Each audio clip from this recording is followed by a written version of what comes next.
primarily this morning we talked about treatments for advanced melanoma. We also have a very robust program at Huntsman geared for melanoma prevention. And we're talking about sunscreens.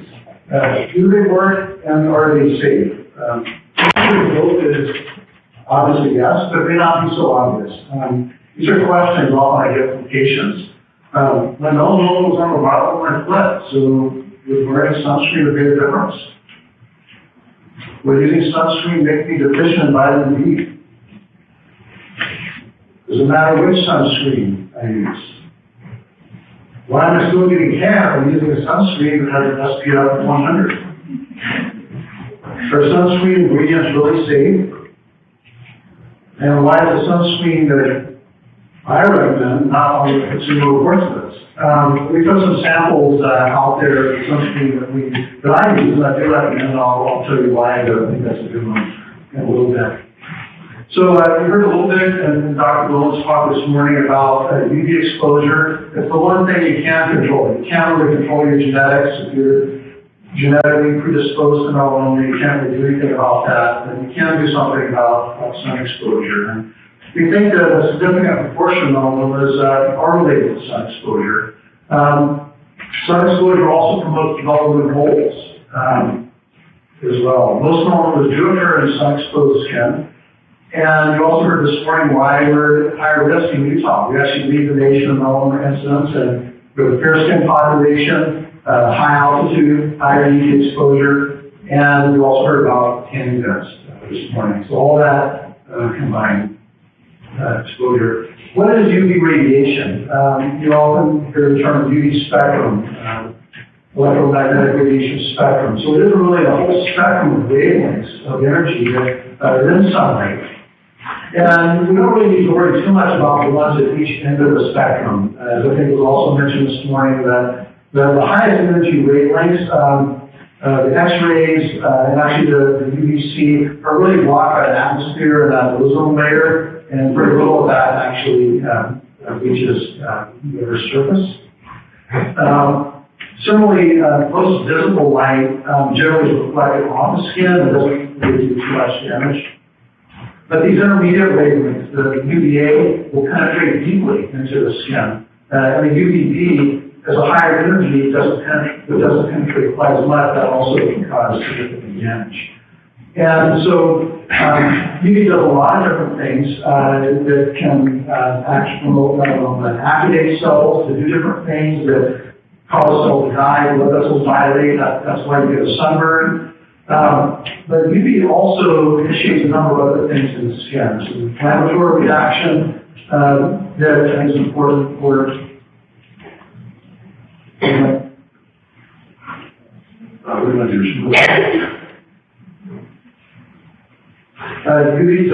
the UV exposure also can directly damage the DNA of those melanocytes, cause mutations that can promote cancerous change. And UV radiation also weakens the local immune system in the skin that can also facilitate cancer growth. So without any sunscreen, these harmful rays just go right through the skin and cause these damaging activities. So the idea of sunscreen is to prevent that. And there are two basic types of sunscreen. They're mineral-based sunscreens, and what they do is they sit on the top of the skin and they reflect UV rays. So UV hits the skin and bounces off.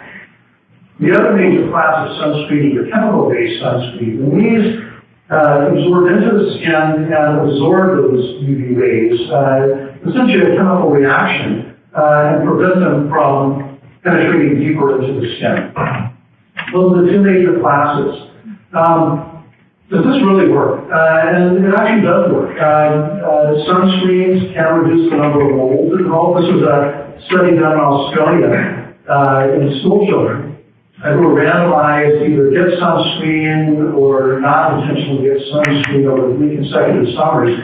And the kids who got sunscreen developed less moles. There's another study from Colorado on the slide here, but they showed a 50% reduction in moles in kids who were using sunscreen. What about melanoma? Some of the initial studies of melanoma are a little bit confusing. It seems to suggest an association of increased melanoma risk with people who are using sunscreen. But the problem with all the studies is that They were confounded by the fact that a lot of people who were using sunscreen also were getting more sun exposure as well. But this was a formal study, a clinical trial, designed to test this, also done in Australia. And so subjects were randomized daily sunscreen or discretionary, just do whatever they would normally do over a 4-year, 5-year period there. And they followed them up over another 10 years. And sure enough, they were able to show that the people who were using sunscreen got fewer melanomas. The other Dr. Grossman talked about hazard ratio, so 0.5, so about a 50% reduction in new melanomas in people who were using sunscreen. So I think the evidence is there. Ample evidence also from mouse models, but in real human subjects, that sunscreens do work. So let's talk about these two different classes of sunscreen. The mineral-based sunscreen, there are key active ingredients. Incidentally, when you're looking at a sunscreen, it doesn't really matter what the ingredients all that are listed on there. It's only the active ingredients that matter. Most of the ingredients are not active. They're preservatives and other types of things to stabilize the product and make it feel better on the skin. But usually they separate out the active ingredients. And the active ingredients for mineral-based sunscreen are zinc oxide and titanium dioxide. And so that sunscreen we have out there outside of the sample for you has both of those in there. The one that exclusively has zinc as well, but zinc and titanium are both good. What about the chemical base? There are a number of chemicals that can absorb UV. Oxybenzone, ecobenzone are the most common, and they have other compounds listed there as well. So again, these absorb UV radiation, and a variety of products that have those. There are some products that have both chemical and mineral-based products in them. So what do you want a sunscreen to do? The first thing you're looking for is what's called sun protection factor. That means how much longer can you stay out in the sun and get protection compared to if you didn't have a product on. And so you're familiar with SPF factors, and they can go up to 100. But as you see here, so sort of by definition, SPF 2 would be half, 50% protection. Once you get to SPF 30, it really doesn't make much of a difference. Once you're at 97%, you see the incremental protection beyond SPF 30 is pretty minimal.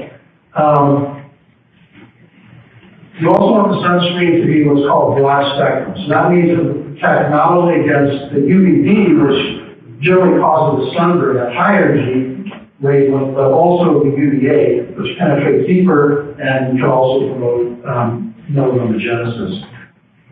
Waterproof. Any sunscreen, no matter how good it is, after about an hour, if you're in the water, you're going to need to reapply it. Hypoallergenic.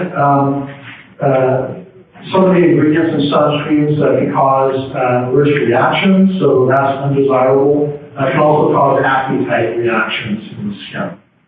So we're looking for sunscreens that don't do those things. They're still effective. Cost is also a factor. The mineral sunscreens tend to be a little bit more expensive. I don't know why, but they are. They're chemical.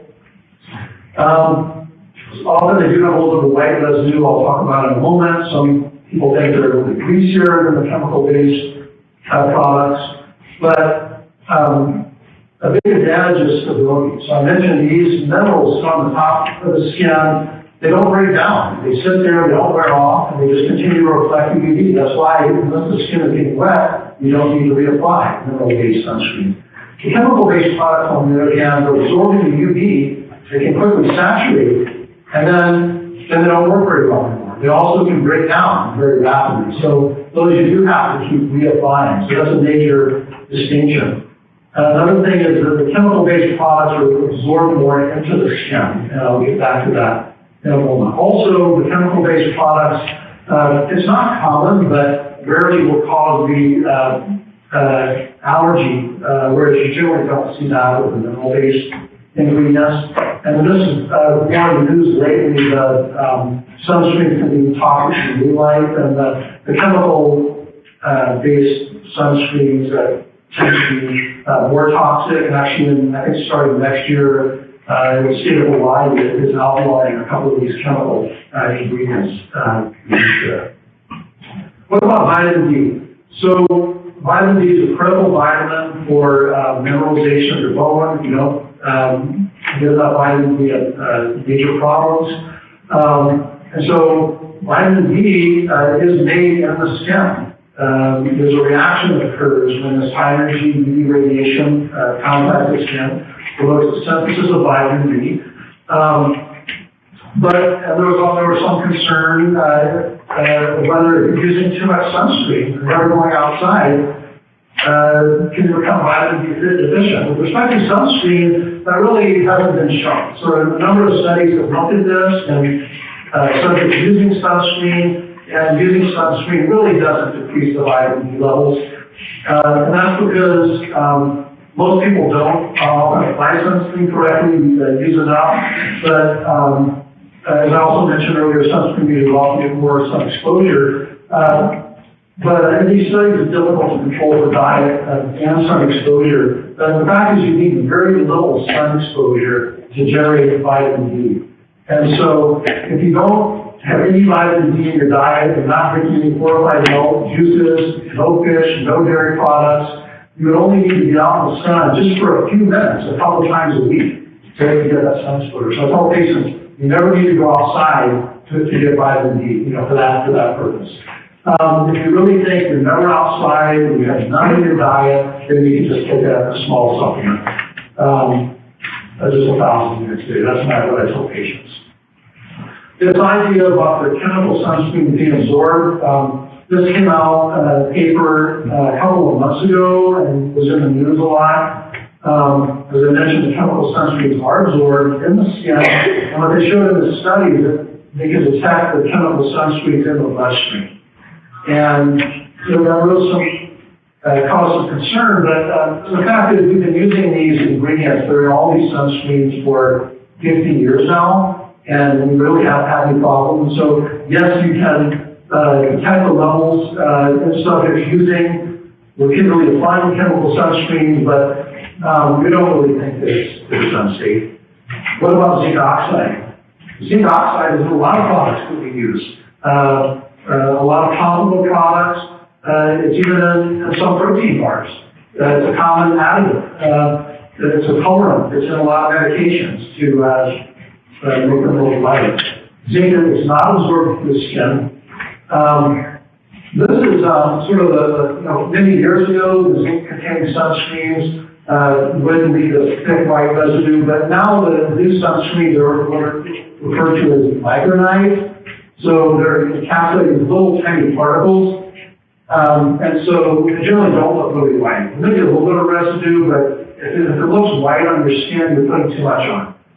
So that sample that was outside there, that's enough for your face, arms, and legs. That's how far a good mineral-based sunscreen can go. There may be some reaction with UV with the mineral-based products, but generally it's not thought to be toxic for cells or to be a problem. Interestingly, the FDA regulates nanoparticles in food, but not in cosmetics or sunscreens. What about spray-on sunscreens? We generally don't like spray-ons, even though patients like them because they're easy to apply. But you don't get a lot of active product on your skin. A lot of it just goes out into the air. And most of the spray-ons are only chemical-based. There are a few mineral-based ones that are a lot more expensive. But in general, we don't like the spray-on. Then this is just an odd thing in the news that this guy actually caught on fire after applying sunscreen. He applied sunscreen and he was cutting it at his grill and he just became got second-degree burns. And so the spray-ons do have some kind of alcohol-based component. So that can happen. So be careful. Don't do it.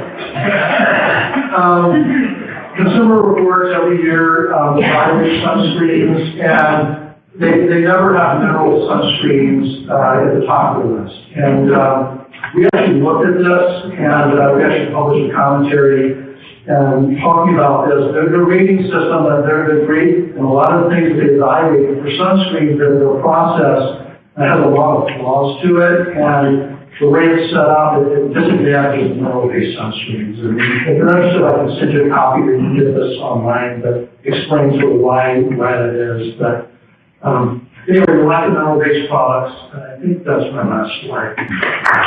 Any good questions from the